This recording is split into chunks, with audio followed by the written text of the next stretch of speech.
to optimize your map, which will be very important when you're making, basically when you're finishing a map.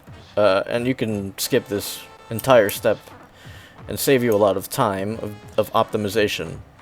So what I've already done here is I have made all these walls with a Nodraw texture to show. I can repeat it again. So when you're mapping, you want to consistently use the Nodraw texture.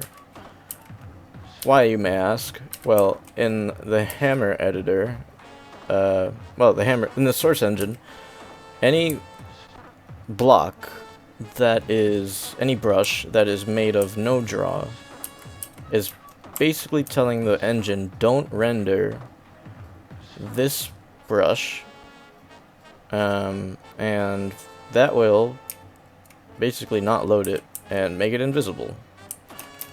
But what it does is it saves a lot of optimization time, and the players' computers will not have to render the block.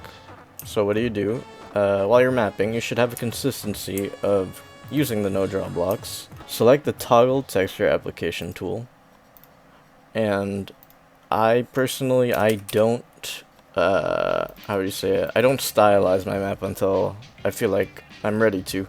Usually when I'm done with the basics of the geometry of the map. So just click them.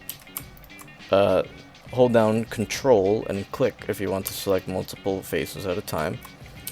And simply apply the texture. Now, you may think, what is the point of that? You just did the same thing. Well, it's very different.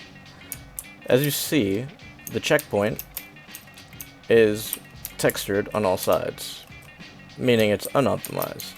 Whereas this example, it's Nodraw on the outside, where the player cannot see. And inside, this is where the player can see. And obviously this is rendered, but this is not.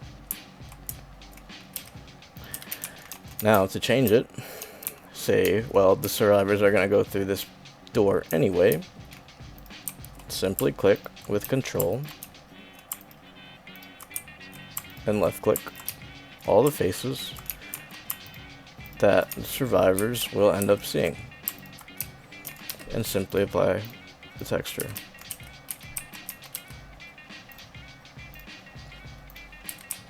And you see this is a little bit colliding, so all we have to do is push this back like that. Now that will not be an issue